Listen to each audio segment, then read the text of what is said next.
암송선구인 시편 51편을 봉독해 드리겠습니다.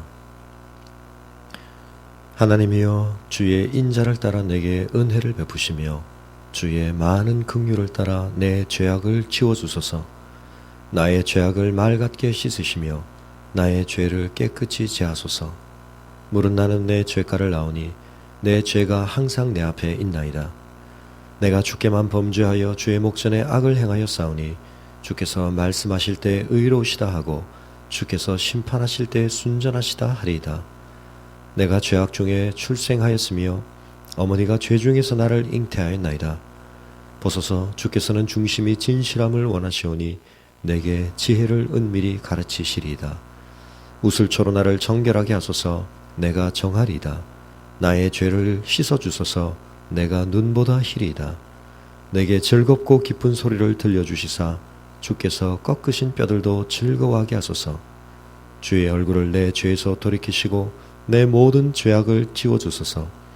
하나님이여, 내 속에 정한 마음을 창조하시고 내 안에 정직한 영을 새롭게 하소서. 나를 주 앞에서 쫓아내지 마시며 주의 성령을 내게서 거두지 마소서. 주의 구원의 즐거움을 내게 회복시켜 주시고 자원하는 심령을 주사 나를 붙드소서. 그리하면 내가 범죄자에게 주의 도를 가르치리니 죄인들이 주께 돌아오리이다. 하나님이여, 나의 구원의 하나님이여, 피 흘린 죄에서 나를 건지소서. 내 혀가 주의 의를 높이 노래하리이다. 주여, 내 입술을 열어주소서. 내 입이 주를 찬송하여 전파하리이다. 주께서는 제사를 기뻐하지 아니하시나니 그렇지 아니하면 내가 드렸을 것이라. 주는 번제를 기뻐하지 아니하시나이다. 하나님께서 구하시는 제사는 상한 심령이라. 하나님이여, 상하고 통회하는 마음을 주께서 멸시하지 아니하시리이다. 주의 은택으로 시온의 선을 행하시고 예루살렘 성을 쌓으소서. 그때 주께서 의로운 제사와 번제와 온전한 번제를 기뻐하시리니 그때 그들이 수소를 주의 제단에 드리리이다. 아멘. 기도하겠습니다. 고마우신 아버지 하나님, 저희의 인생길에 하나님께서 부어주시는 놀랍고 신령한 축복이 우리의 것으로 약속되어 있고 보장되어 있는 것을 감사합니다.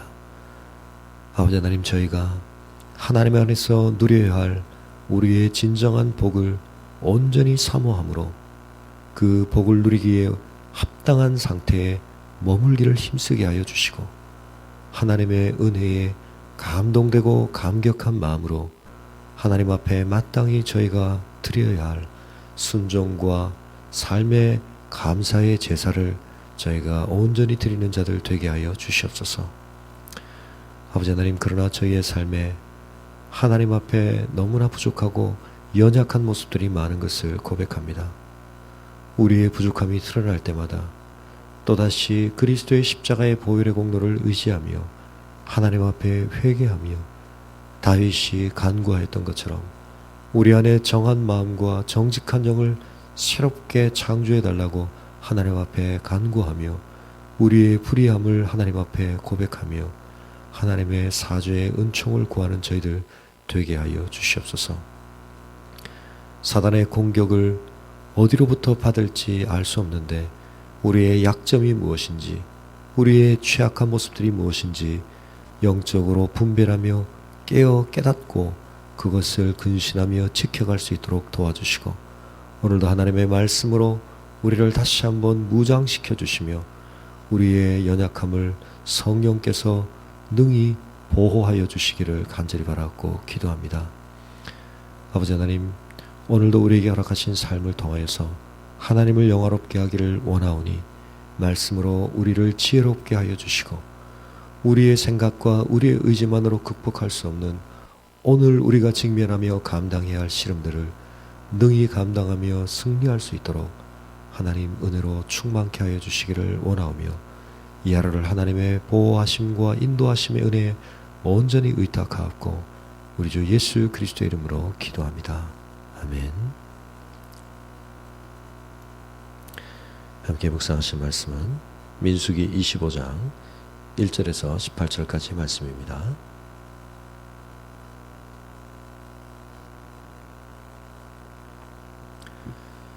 이스라엘이 시딤에 머물러 있더니 그 백성이 모압 여자들과 음행하기를 시작하니라. 그 여자들이 자기 신들에게 제사할 때에 이스라엘 백성을 청하매 백성이 먹고 그들의 신들에게 절함으로 이스라엘이 바알볼에게 가담한지라. 여호와께서 이스라엘에게 진노하시니라. 여호와께서 모세에게 이르시되 백성의 수령들을 잡아 태양을 향하여 여호와 앞에 목매어 달라. 그리하면 여호와의 진노가 이스라엘에게서 떠나리라. 모세가 이스라엘 재판관들에게 이르되 너희는 각각 바알볼에게 가담한 사람들을 죽이라 하니라. 이스라엘 자손의 온 회중이 회막문에서 울 때에 이스라엘 자손 한 사람이 모세와 온 회중의 눈앞에 미디안의 한 여인을 데리고 그의 형제에게로 온지라. 제사장 아론의 손자 엘르아살의 아들 비느하스가 보고 회중 가운데서 일어나 손에 창을 들고 그 이스라엘 남자를 따라 그의 막사에 들어가 이스라엘 남자와 그 여인의 배를 꿰뚫어서 두 사람을 죽이니 연병이 이스라엘 자손에게서 그쳤더라. 그 연병으로 죽은 자가 24,000명이었더라. 여호와께서 모세에게 말씀하여 이르시되 제사장 아론의 손자 엘르아살의 아들 비느하스가 내 질투심으로 질투하여 이스라엘 자손 중에서 내 노를 돌이켜서 내 질투심으로 그들을 소멸하지 않게 하였도다. 그러므로 말하라. 내가 그에게 내 평화의 언약을 주리니 그와 그의 후손에게 영원한 제사장 직분의 언약이라. 그가 그의 하나님을 위하여 질투하여 이스라엘 자손을 속죄하였음이니라. 죽임을 당한 이스라엘 남자 곧 미디안 여인과 함께 죽임을 당한 자의 이름은 시므리니 살루의 아들이요 시므온인의 조상의 가문 중 한 지도자이며 죽임을 당한 미디안 여인의 이름은 고스비니 수루의 딸이라. 수루는 미디안 백성의 한 조상의 가문의 수령이었더라. 여호와께서 모세에게 말씀하여 이르시되 미디안인들을 대적하여 그들을 치라. 이는 그들이 속임수로 너희를 대적하되 부올의 일과 미디안 지휘관의 딸 곧 부올의 일로 연병에 일어난 날에 죽임을 당한 그들의 자매 고스비의 사건으로 너희를 유혹하였음이니라. 아멘.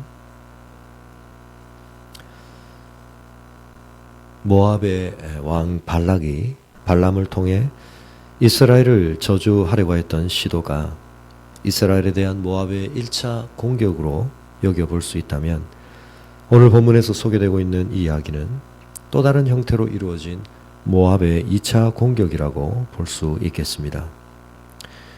1차 공격에서 하나님은 이스라엘에 대한 신실함을 유지하시고 이스라엘을 보호하시고 축복하셨습니다. 그러나 2차 공격에서 이스라엘은 하나님께서 그들을 향해 보여주신 모습과는 너무나 대조되게 맥없이 불신실하게 하나님의 백성됨을 저버리고 모압의 공격 앞에서 무너져 버리고 말았습니다. 어떤 의미에서 그들에게 모압의 영향력은 공격으로까지 인식되지조차 못하였던 것 같습니다. 하나님의 압도적인 신실하심과 대조되는 이스라엘의 불신실함과 불순종과 불신앙의 모습, 그리고 그로 말미암아 초래되게 된 엄청난 재앙의 이 상황들이 너무나 극명한 대조를 이루며 우리를 안타깝게 만들고 있습니다. 그러나 문제는 우리 자신 또한 성경에서 발견되어지는 이 이스라엘의 안타까운 모습에 우리도 모르게 빠져들 때가 많이 있다는 것입니다. 바울은 고린도전서 10장에서 이 사건을 언급하고 있습니다. 그들 중에 어떤 사람들이 음행하다가 하루에 23,000명이 죽었나니 우리는 그들과 같이 음행하지 말자. 10장 8절에서 그는 말하고 있습니다. 이어서 11절에서 바울은 그들에게 일어난 이런 일은 본보기가 되고 또한 말세를 만난 우리를 깨우치기 위하여 기록되었느니라 라고 말하고 있습니다. 이 일들이 성경에 기록되어진 중요한 목적 중에 하나는 이와 같은 일이 우리의 삶 속에 반복될 수 있기 때문에 그 위험에 대하여 우리에게 경고하고자 하는 하나님의 뜻이 있다는 것입니다. 그러므로 바울은 이어서 그런즉 선줄로 생각하는 자는 넘어질까 조심하라. 사람이 감당할 시험 받기는 너희가 당한 것이 없나니 오직 하나님은 미쁘사 너희가 감당하지 못할 시험 당함을 허락지 아니하시고 시험 당할 즈음에 또한 피할 길을 내사 너희로 능히 감당하게 하시느니라 하고 고면하고 있습니다. 우리도 선줄로 생각하다가 이스라엘이 빠져든 이와 같은 엄청난 문제의 상황에 우리 자신이 빠져들지 않도록 이 경고를 거울 삼아 우리 자신을 살필 수 있어야 할 것입니다. 그런 점에서 이 민수기 25장의 이야기를 우리가 좀 더 자세히 이해해야 할 터인데, 이 내용을 정확하게 알기 위해서는 우리가 먼저 반드시 기억해야 할 것은 이 사건의 배후에 발람이 있다라고 하는 사실입니다. 어제 본문 24장 끝에서 발람은 궁극적으로는 이스라엘이 모압을 멸망시킬 것임을 예언하였는데, 그러고 나서 발락과 헤어진 뒤에 그는 자기의 곳으로 갔다라고 성경이 기록하고 있습니다.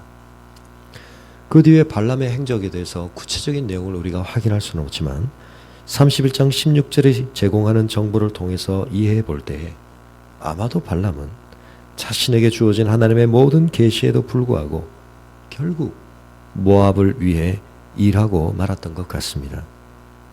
아마도 발람은 하나님이 이스라엘을 저주하는 일을 결코 허락하지 않으실 것이라는 것을 깨닫고 대신 매우 인간적인 술수를 통해 이스라엘을 무너뜨리는 모략을 발락에게 귀뜸해 주었던 것 같습니다.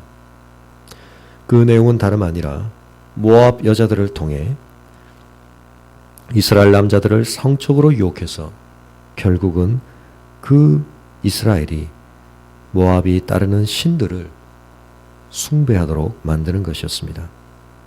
이렇게 해서 발람은 발락이 그토록 소원하던 바 이스라엘이 저주를 받는 상황에 빠지도록 인간적인 술수를 부렸던 것입니다. 그로 인한 책임으로 발람은 결국 민수기 31장의 모압 정벌 과정에서 죽임을 당하게 되는 것입니다. 왜 이스라엘이 이와 같은 죄에 빠져들게 되었는가? 그들이 빠져들었던 이 죄의 구체적인 내용이 무엇인가? 고대 근동 지역에서는 풍요와 다산을 기원하는 제의들이 매우 많이 이루어졌던 것을 우리가 다양한 역사적인 자료들을 통해 확인할 수가 있습니다. 고대 근동의 신화들은 남신과 여신들의 이른바 거룩한 결혼이라고 일컬어지는 그와 같은 일들을 통해 지상의 풍요가 밀접하게 연결되어지고 또 유발된다고 생각하였던 것 같습니다.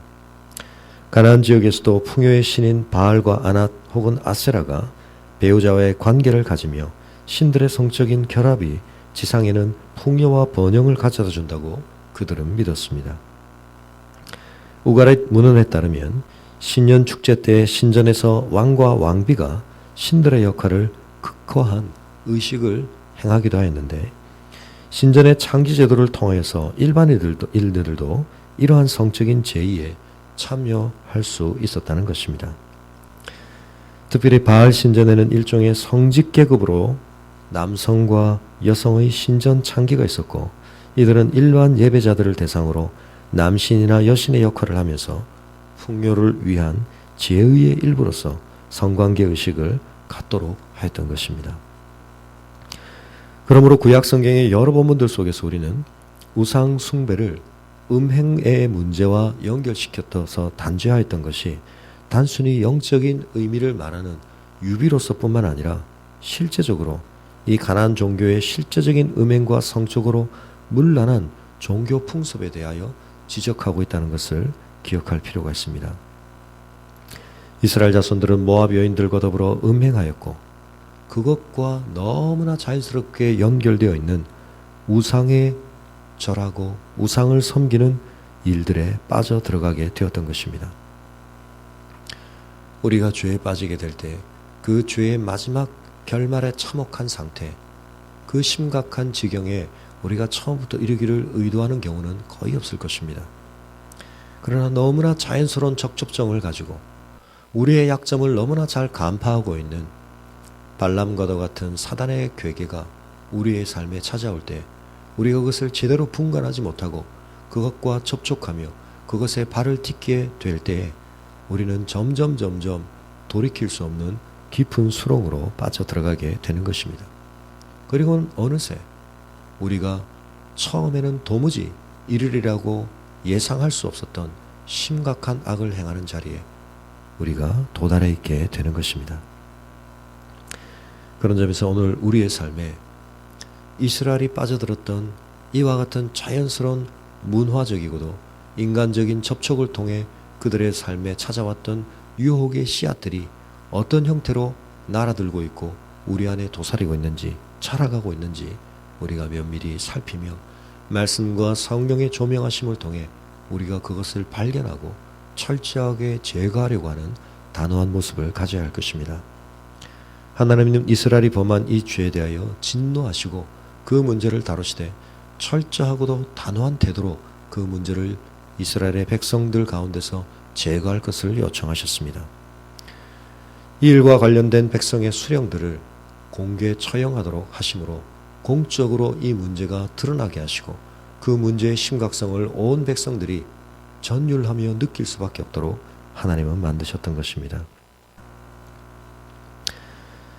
우리가 이 문제들을 통해 다시 한번 기억해야 할 것은 하나님과의 관계를 유지하는 데 있어서 진정한 위협은 발락이나 발람처럼 우리의 외부에만 존재하는 것이 아니라 오히려 우리의 내부에 더 크고 심각하게 위험으로 도사리고 있다는 사실을 기억해야 한다는 것입니다. 우리의 그와 같은 내면의 문제들을 우리 자신이 제대로 알지 못할 때 우리는 선줄로 착각하다가 순식간에 넘어질 수 있는 것입니다. 이스라엘이 이와 같은 문제에 이처럼 무기력하게 빠질 수밖에 없었던 데는 몇 가지 상황적인 요인도 있었으리라고 생각해 볼 수 있습니다. 이스라엘이 지금 도착한 시딤은 광야 여정의 종착지와도 같은 곳이었습니다. 그들은 40년 세월을 광야에서 하나님의 백성으로 거룩하게 훈련을 받았었는데 이제 그 훈련이 끝나가는 시점에 그들이 이렇게 간단하고도 처참하게 무너져버리고 말았던 것입니다. 어떤 의미에서 그들이 마음의 긴장을 풀었기 때문인지도 모르겠습니다. 이제는 다 왔다. 가나안 입성을 앞두고 그들의 마음의 영적인 긴장이 해이해지고 그들의 근신함이 풀어져 버리고 그들의 마음속에 하나님께서 주셨던 경고들이 무장 해제되어 버렸는지 모르겠습니다. 처음에는 그들이 광야 생활을 마치며 가나안 입성을 예상할 때 너무나 두려운 마음을 가지고 있었지만 이제 한두 번의 전쟁의 승리를 경험하며 그들의 마음에 교만함이 찾아들었는지도 모르겠습니다. 또한 어떤 의미에서 광야 생활을 40년 겪으며 그들 가운데 있는 여인들은 거칠어질 대로 거칠어져 있었지만 모압 여인들이 보여주는 모습은 그들의 마음을 빼앗아가기에 충분할 만큼 아름답게 보여졌는지도 모르겠습니다. 또한 그들은 긴 여정 가운데 너무나 지쳐 있었고 어떤 형태의 새로운 자극에 대하여 극심한 호기심을 불러일으킴 받았는지도 모르겠습니다. 그러나 이 모든 상황에도 불구하고 이스라엘이 우리가 어제까지 묵상하였던 하나님께서 그들을 향해 보여주셨던 그 놀라운 언약에 신실하시고 충실하신 모습을 진정한 감사로 기억하고 있었다면 그들은 이 모든 핑계도 불구하고 이 유혹을 이겨야 했던 것입니다. 25장의 이야기는 22장에서 24장에 걸쳐 이루어졌던 하나님께서 이스라엘 향해 보여주셨던 축복이 자동적이고 무조건적으로 보장되는 것은 아니라는 점을 우리에게 경고하고 있습니다. 이스라엘은 하나님과의 인격적인 관계 속에서 순종의 반응을 드려야 했던 것입니다. 이스라엘은 그 어떤 열방도 누린 적이 없는 하나님의 놀라운 축복을 누리고 있는 백성이 맞습니다. 이스라엘이 하나님과 바른 관계에 있는 한 이 축복을 그들로부터 빼앗아갈 수 있는 것은 아무것도 없었습니다. 그러나 이스라엘이 하나님의 그 신실하신 언약에 대하여 불신실한 모습을 갖게 되었을 때, 불신앙과 불순종을 드리게 되었을 때, 하나님을 온전히 사랑하고 의지하지 않게 되었을 때 하나님이 그토록 놀랍게 보장해 주시고 기어코 그들에게 부어주시려고 노력하셨던 그 축복을 그들 스스로가 걷어차고 있다는 것을 우리는 기억해야 하는 것입니다. 오늘 우리의 삶에서 우리가 이와 같은 연약한 자리에 빠지지 않도록 우리가 하나님의 은혜에 대한 감사한 마음과 그것을 견고하게 붙들고자 하는 열망을 다시 한번 회복해야 할 것입니다. 그 감사와 그 열망이 잦아들 때에 우리의 마음속에 엉뚱한 열망들이 자리 잡게 되고 엉뚱한 갈망들이 피어오르게 되는 것입니다. 우리는 이 말씀 속에서 또한 한 사람의 역할이 얼마나 중요한가 하는 것을 배우게 됩니다. 발람 한 사람의 음모로 인해 이스라엘 전체가 죽을 수 있는 위기에 빠지기도 했고, 그러나 또한 동시에 비느하스라는 한 사람의 열심이 이스라엘을 그 위기에서 벗어날 수 있도록 하였다는 것도 우리는 중요하게 기억할 필요가 있습니다. 오늘 한 에피소드로 등장하고 있는 이 사례는 하나님께서 이스라엘이 범한 범죄로 말미암아 진노하고 계셔서 그 백성들 가운데 구체적으로 내용은 알 수 없지만 엄청난 연병이 돌고 있었고, 그로 말미암아 그들의 지도자들 가운데 관련자들이 처형을 당하는 이 심각한 위기 상황 가운데서도 또 다른 한 지도자가 버젓이 그 백성들 앞에서 이 잘못을 저지르는 그 상황이 벌어졌을 때 비느하스는 회중 가운데서 일어나서 이 일을 그저 묵과하지 아니하고 손에 창을 들고 들어가 그와 같은 하나님 앞에서의 진노를 유발하는 범죄를 행하고 있는 두 사람을 죽였다고 성경은 기록하고 있습니다. 근데 하나님께서는 이 행위가 하나님의 질투를 반영하는 것이었다라고 기록하시며, 그가 행한 이 행위가 이스라엘 백성들을 향한 하나님의 진노를 진정시키는 그와 같은 계기가 되었다고 기록하고 있습니다. 하나님이 스스로의 질투하심으로 그들을 소멸하지 않도록 비느하스가 하나님을 위한 질투하심을 발휘하였다고 기록하고 있습니다. 비느하스가 보인 열심은 하나님을 위한 감정이었을 뿐만 아니라 동시에 하나님의 감정을 반영하는 것이었습니다. 수많은 백성이 죽어가고 백성들의 두령들을 공개적으로 처형함으로써 죄의 심각성을 온 백성에게 드러내고 있는 이 상황 속에서도 버젓이 양심과 판단력과 수치심을 잃어버린 채 죄를 저지르는 사람에 대하여 비느하스는 용납지 아니하고 그 문제에 대하여 하나님의 질투하심을 반영하는 열심을 가지고 그 문제를 대응했던 것입니다. 우리는 이 모든 상황들 가운데서 하나님이 품으시는 질투를, 하나님이 품으시는 열망을, 하나님이 품으시는 감정을 우리가 품기를 하나님이 원하신다는 것을 기억할 필요가 있습니다.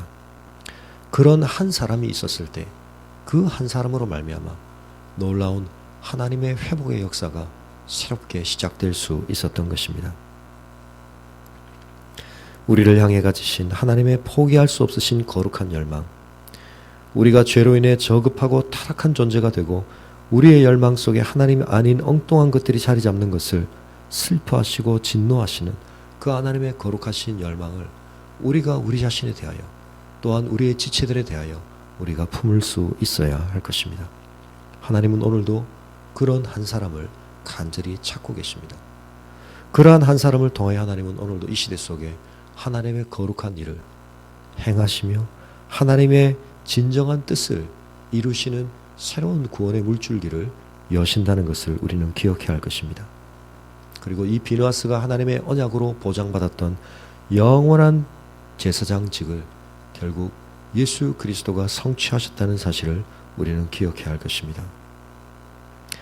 하나님을 향한 열심이 특심하셔서 자신을 죽음에 내어주시기까지 하나님을 위한 열심으로 자신을 불사르셨던 예수 그리스도의 그 한 분의 순종으로 말미암아 아담 한 사람의 범죄함으로 죽을 수밖에 없었던 이 모든 인류가 하나님의 구원을 경험할 수 있었던 것처럼 오늘도 하나님께서는 그 은혜 안에서 하나님의 뜻에 합당하게 행하는 한 사람의 중보자를 찾고 계십니다.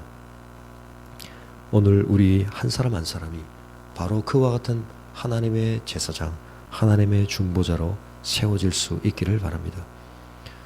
우리가 다른 세상에 많은 것이 변혁되기를 원하기 이전에 우리 자신 안에서 우리의 영혼의 개혁이 일어날 수 있기를 바랍니다.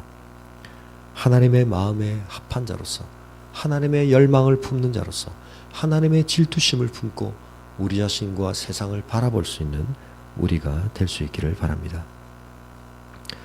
너무나 엄청난 하나님의 신실하심의 기록 다음에 너무나 안타까운 이스라엘의 실패가 기록되고 있습니다. 이스라엘의 역사에서 이런 일은 너무나 자주 반복되어 기록되고 있습니다. 아니 그래서 의도적으로 우리에게 이 둘은 대조되어 강조되고 있습니다. 우리는 너무나 연약합니다. 우리는 너무나 불신실합니다. 그러한 우리를 근거로 해서는 하나님의 구원을 결코 우리가 경험할 수 없을 것입니다.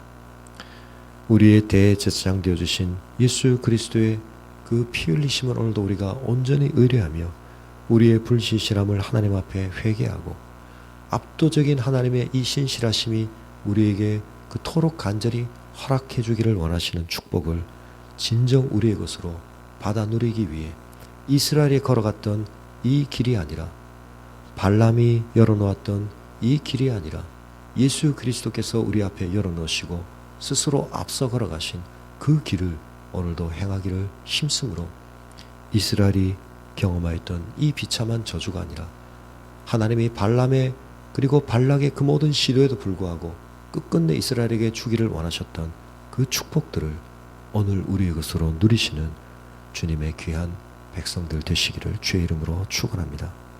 오늘도 이스라엘의 이 역사의 거울 앞에서 우리 자신을 살피며 하나님 앞에서 겸손하게 우리의 연약함을 발견하고 선줄로 생각지 아니하며 우리 앞에 닥쳐오는 모든 유혹과 시험에 대하여 피할 길을 내시는 하나님의 선하심을 바라보며 승리를 이루어가는 말씀에 붙들림 받으여 하나님의 승리를 누리시는 복된 하루 되시기를 주님의 이름으로 축원합니다.